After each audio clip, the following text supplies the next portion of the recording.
आज के लेक्चर में फर्स्ट अपन ट्रैप्ड डायोड की बात करेंगे। किसकी बात करें? Trapped diode.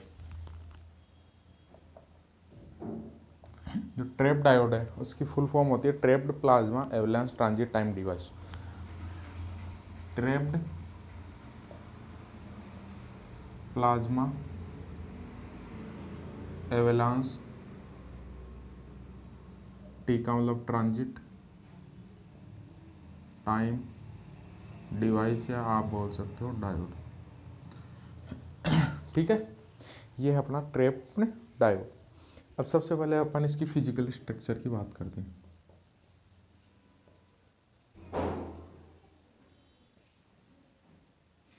तो जो ट्रैप्ड डायोड है उसकी जो फिजिकल स्ट्रक्चर होती है वो दो पार्ट में कंसिस्ट हो सकती है। जो ट्रैप्ड डायोड है वो सुन लो पहले, तो क्या होता है? High efficiency microwave generator. ठीक है, क्या होता है? High frequency efficiency high efficiency microwave generator होता है, ये आपको ध्यान रखना। हाई एफिशिएंसी माइक्रोवेव जनरेटर, ठीक है। और इसकी दो संरचना होती है, एक P+N+, एक होती है P+N+, और एक N+P+P+।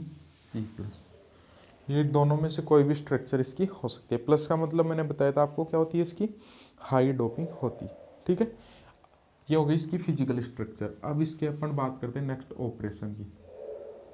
इसकी बात करें ऑपरेशन, तो मैं कोई भी इनमें से एक स्ट्रक्चर ले रहा हूँ, तो सब मैं जो स्ट्रक्चर ले रहा हूँ वो कौन सी ले रहा हूँ?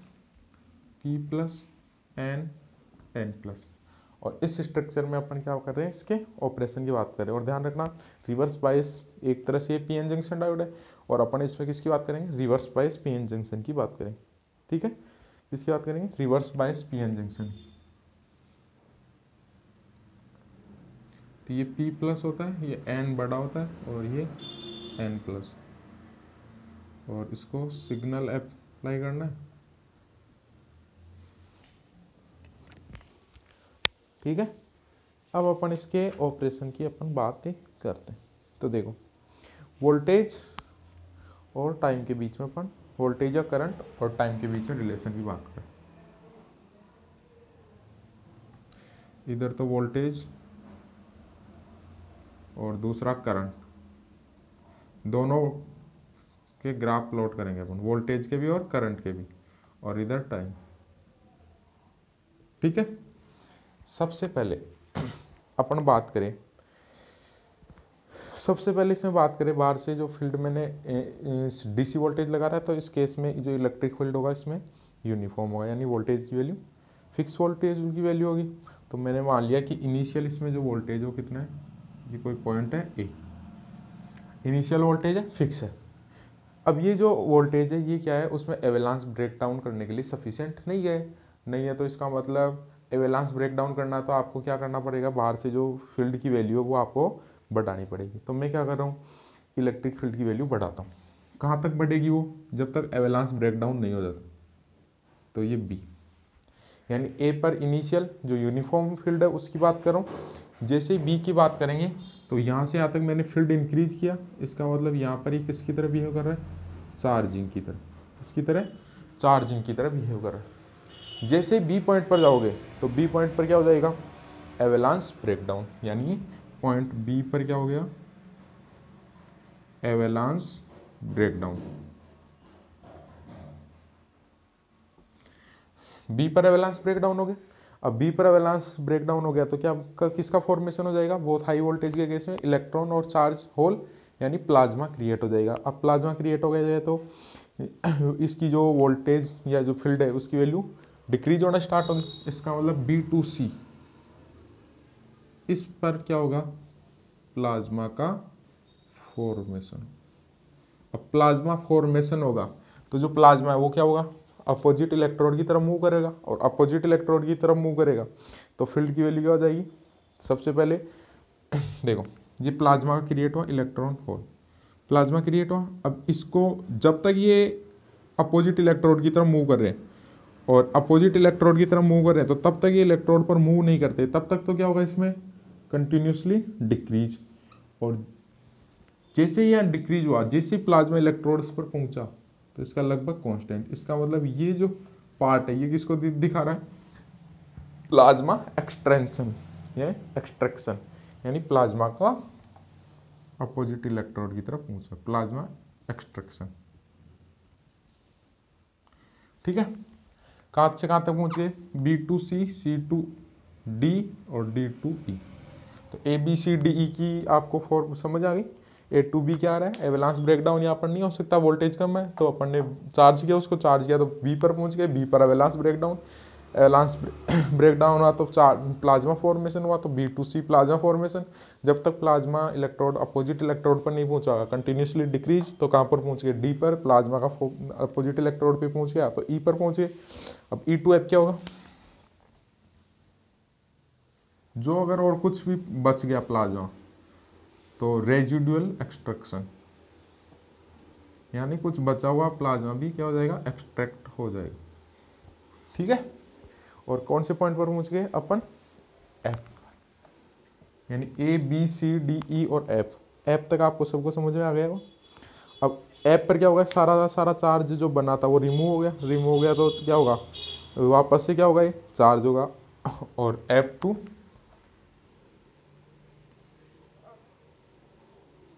ये आ गया G, वापस से चार्ज होगा, और वापस से चार्ज होने पर इतनी टाइम में जो अपना सिग्नल है वो पॉजिटिव टू नेगेटिव हो जाएगा, और पॉजिटिव टू नेगेटिव हो जाएगा तो G तक पहुंच गया, G के बाद में जीरो, और या वोल्टेज क्या होगा, रिमेन कांस्टेंट होगा, यानी अपोजिट नेगेटिव फेज में, तो इसमें क्या हो जाएगा, ये यूनिफॉर्म फील्ड, और वापस पॉइंट कहाँ पर पहुंच गया, ए, और ए का मतलब इस पॉइंट, और वापस से ये सेम प्रोसेस स्टार्ट।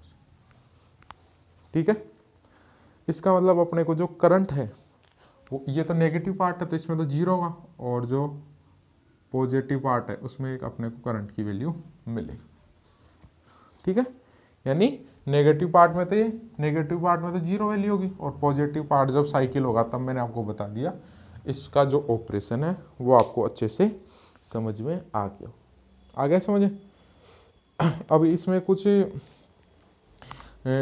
क्या होता है, डिफरेंस होते हैं, एक तो ट्रांसफर इलेक्ट्रॉन डिवाइस होती है और एक माइक्रोवेव ट्रांजिस्टर होता है। दोनों में क्या डिफरेंस होते हैं, ट्रांजिस्टर तो किससे ऑपरेट होता है, गेट और जंक्शन से, जबकि जो इलेक्ट्रॉन डिवाइस होती है वो क्या होती है, बल्क में क्या रखती है, जंक्शन और गेट रखती है। उसमें क्या होता है, या तो एक जंक्शन होगा या गेट होगा, और जो ट्रांसफर इलेक्ट्रॉन डिवाइस है उसमें नंबर ऑफ जंक्शन और गेट होंगे। जो ट्रांजिस्टर होता है वो फैब्रिकेट किससे होता है, सेमीकंडक्टर से, सिलिकॉन और जर्मेनियम, जबकि जो ट्रांसफर इलेक्ट्रॉन डिवाइस है वो किससे फैब्रिकेट होती है, कंपाउंड सेमीकंडक्टर, जैसे गैलियम आर्सेनाइड। ठीक है, ऐसे ही जो ट्रांजिस्टर है वो तो जो वार्म इलेक्ट्रॉन होते हैं, यानी जिनकी एनर्जी होती है उन इलेक्ट्रॉन से जनरेट होते हैं। ठीक है, जबकि जो ट्रांसफर इलेक्ट्रॉन डिवाइस है वो, उनके लिए इसकी ज़रूरत नहीं है, थर्मल इलेक्ट्रॉन से भी हो सकती। ये इसकी कुछ क्वेश्चन थे वो मैंने आपको बता दी। अब नेक्स्ट पढ़ते हैं अपन गन डायोड।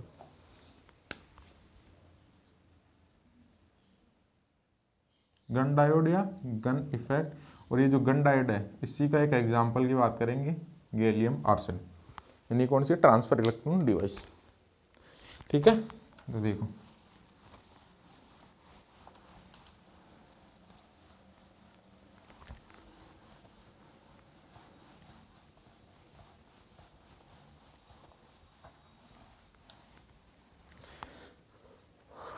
जो गन डायोड है वो डिस्कवर किसके लिए के द्वारा किया गया था, JB गन के द्वारा, इसीलिए इसका नाम क्या हो गया, गन डायोड हो गया।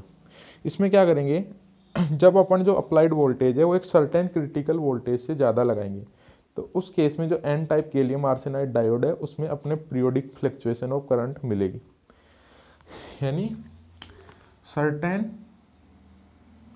वोल्टेज, और वो क्या होगी, क्रिटिकल वैल्यू से ज़्यादा होगी, तो उस केस में अपने को फ्लक्चुएट करंट इसमें मिलेगी, जो आउटपुट होगा वो क्या मिलेगा, फ्लक्चुएट करंट। ठीक है, आगे समझे। इसका जो डायग्राम होता है वो एक ऐसे क्यूब, घनाकार या घनाभ के आकार का आप मान सकते हो।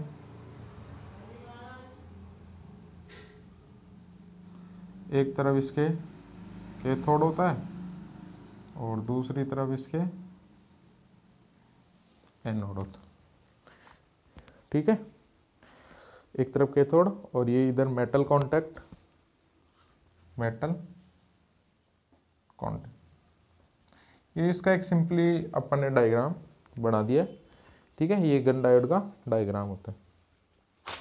ठीक है, अब अपने को देखो क्या होगा यहाँ पर, अगर क्रिटिकल वोल्टेज अपन गैलियम आर्सेनाइड डायोड पर अप्लाई करेंगे, क्रिटिकल वोल्टेज गैलियम आर्सेनाइड पर अपन क्या करेंगे, अप्लाई करेंगे, तो उस केस में ये करंट को जो ऑब्जर्व्ड करंट है, यानी जो अपने को आउटपुट में करंट मिल रही है वो फ्लक्चुएट करंट मिलेगी या पीरियोडिक ऑक्सीलेशन के रूप में मिलेगी। और इसको अगर सुपर इम्पोज पल्स करंट पे कर दे तो period of oscillation is inversely proportional to the specimen length, यानी लेंथ के इन्वर्सली प्रोपोर्शनल होगा। ठीक है, आगे समझे। और वो किसके को होगा, ट्रांजिट टाइम, जो इलेक्ट्रॉन कितने पास हो रहा उतना एक अपने को उसमें फ्लक्चुएशन मिलेगा। इसका मतलब जो वोल्टेज है, अगर ये अपन वोल्टेज अप्लाई कर रहे हैं तो अपने को जो करंट की वैल्यू मिलेगी वो ऐसे फ्लक्चुएट करंट अपने को मिलेगी। ठीक है, अब देखो इसके लिए जो मॉडल दिए गए वो 2LE मॉडल इसका इंपॉर्टेंट है। और 2LE मॉडल क्या बोलता है, इसकी थ्योरी को समझने के लिए 2LE मॉडल दिया गया। कौन सा मॉडल दिया गया, 2LE मॉडल। तो 2LE मॉडल क्या बोलता है कि जो गैलियम आर्सेनाइड है उसकी जो स्ट्रक्चर होती है वो कुछ इस टाइप की होती है। इसका वैलेंस बैंड है और ये इसका कंडक्शन बैंड।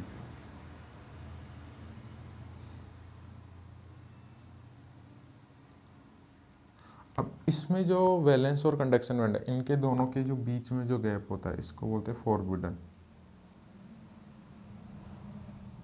Energy gap. ठीक है, अब इसमें जो क्या होता है, जो अपर कंडक्शन बैंड है उसमें दो वैल्यू होती है, एक लोअर वैल्यू होती है और इससे कुछ एनर्जी पे एक और वैल्यू होती है और उसको अपन बोलते हैं अपर वैल्यू। ठीक है, इसमें जो मोबिलिटी है उसका फ़र्क है, इसमें मोबिलिटी कम होती है और इसमें मोबिलिटी ज़्यादा होती है।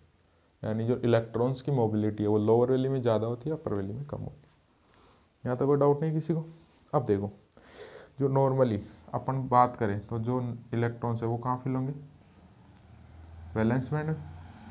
अब जैसे आप क्या लगाओगे, इस पर इलेक्ट्रिक फील्ड अप्लाई करोगे, इलेक्ट्रिक फील्ड अप्लाई करोगे तो जो इलेक्ट्रिक फील्ड है अगर आपने कितना लगाया है, केवल फॉरबिडन एनर्जी गैप के बराबर। इलेक्ट्रिक फील्ड कितना लगाया, फॉरबिडन एनर्जी गैप के बराबर। तो इलेक्ट्रॉन कहाँ पहुँच जाएंगे, ओनली इतना, लोअर वैल्यू में पहुँच जाएंगे। ठीक है, कहाँ तक पहुँच जाएंगे, लोअर वैल्यू में। अब अगर इलेक्ट्रिक फील्ड आप बढ़ा रहे हो, ये तो लोअर वैल्यू, इसका मतलब इलेक्ट्रिक फील्ड इक्वल लोअर, जो लोअर वैल्यू है उसके कॉरस्पॉन्ड लगा रहे हो आप, ई की वैल्यू ई एफ के इक्वल या लेस। तो जो इलेक्ट्रॉन्स होंगे वो कहाँ पहुँचेंगे, लोअर वैल्यू। अब आप बढ़ा देते हो इलेक्ट्रिक फील्ड की वैल्यू, इसके तो इक्वल या बराबर और ई एल से ज़्यादा।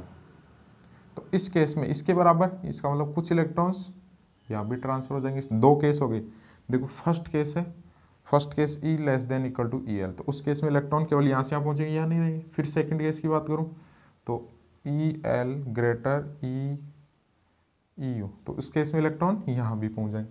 और थर्ड केस ई ग्रेटर देन ई यू, अगर जो फील्ड की वैल्यू है वो अपर वैल्यू से भी अगर ज़्यादा कर दी तो सारे के सारे इलेक्ट्रॉन कहाँ ट्रांसफर हो जाएंगे, अपर वैल्यू में ट्रांसफर हो जाएंगे। तो तीनों के आपको अलग अलग डायग्राम बनाने और फिर उसको समझना। अब अपने को देखना है कि जो फ्लक्चुएट करंट मिल रही थी वो उसका क्यों बन रही थी। तो इसके लिए अपन देखते हैं कि जो इलेक्ट्रॉन्स है उनकी जो मोबिलिटी है और उनकी जो डेंसिटी है वो क्या हो रही है, दोनों में अलग अलग हो रही है। लोअर वैल्यू में अलग है और अपर वैल्यू में अलग है। तो जो सिग्मा होता है क्या होता है, ई एन म्यू। इसका मतलब दोनों के लिए बात करेंगे तो E N L mu L plus N U mu U, ये होगा। अरे ये होगा क्या, यहाँ तक क्लियर है। तो D sigma by D E क्या हो जाएगा, D sigma upon D E D N L upon D E mu L plus D N mu upon D N U upon D E. एक बार तो इसका कर दिया, इसका भी तो होगा, तो plus E D mu L upon D E साथ में N L plus D mu U upon D E और साथ में एन यू। अब आपको पता है जो टोटल डेंसिटी है वो तो इक्वल है। अरे क्या है, इक्वल है। तो एन को तो मैं क्या लिख सकता हूँ, N L plus N U, ठीक है। और ये क्या होनी चाहिए, कांस्टेंट। इसका मतलब D N L upon D E किसके इक्वल हो जाएगा, D N U upon D, lower value और अपर वैल्यू, ठीक है। अब जो मोबिलिटी है वो इलेक्ट्रिक फील्ड के किसी पावर के प्रोपोर्शनल होती है। तो जो म्यू है उसको मैंने लिख दिया ई की पावर पी। जो मोबिलिटी है वो इलेक्ट्रिक फील्ड के प्रोपोर्शनल होती है पावर के, ठीक है। तो D mu by D E क्या हो गया, D mu upon D E P E की पावर पी माइनस वन। तो मैं क्या लिख सकता हूँ इसको, इक्वल टू पी, इसको डी म्यू बाई डी ई को क्या लिख सकते हैं, पी की पावर पी अपॉन ई, पी ई की पावर पी अपॉन ई, और ये क्या बन गया म्यू अपॉन ई। इसका लो सॉरी पी भी तो आएगा, ये पी ई की पावर पी म्यू हो गया, तो पी म्यू अपॉन ई। इसका मतलब जो डी म्यू बाई डी ई है और इन दोनों की वैल्यू अपने को पता चल गई। तो दोनों वैल्यू पुट कर दो।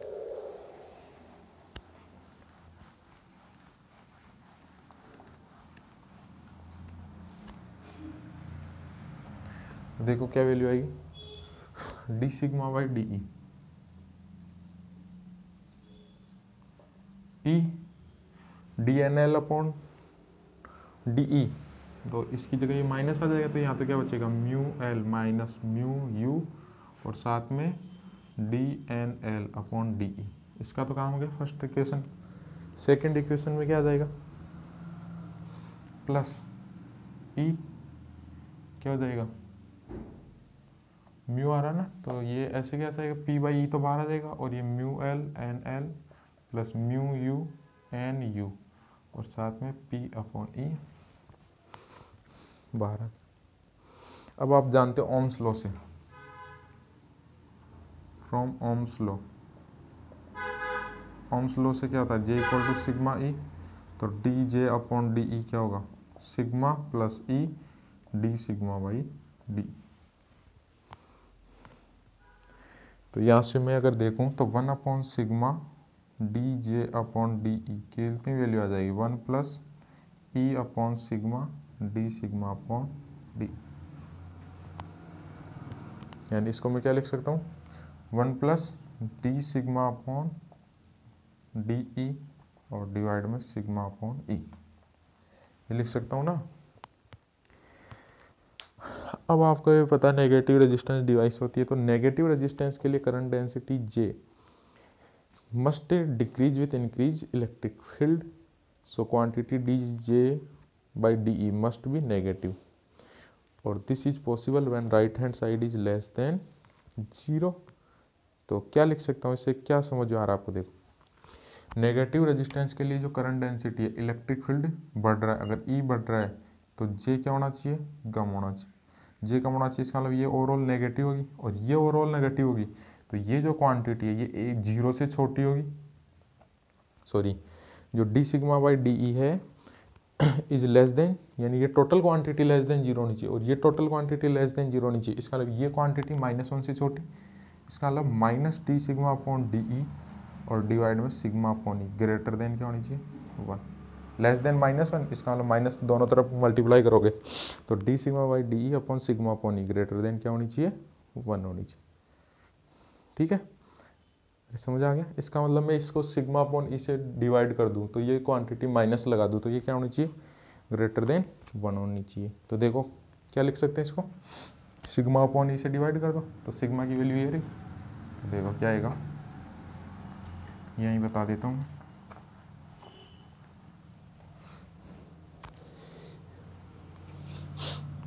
देखो माइनस से मल्टीप्लाई करना है, mu L minus mu U D N L upon D E और डिवाइड में सिग्मा, सिग्मा की value E N L mu L plus N U mu U और डिवाइड में ई। ठीक है, फर्स्ट टर्म क्लियर है और माइनस साइन वापस से E mu L N L plus mu U N U upon E N L mu L plus N U mu U E साथ में P upon E greater than 1। ये तो इससे cancel हो जाएगा, ई से ई भी कैंसिल, ये इससे कैंसिल, यहाँ ई से ये भी कैंसिल हो जाएगा। ठीक है, आ गया समझे। और इसको थोड़ा सिंप्लीफाई कर लेंगे तो यहाँ से अपने को पता चल जाएगा कि जो नेगेटिव रेजिस्टेंस डिवाइस है वो 2 वैल्यू मॉडल के अकॉर्डिंग कैसे काम करती। ठीक है, कर लोगे यहाँ तक।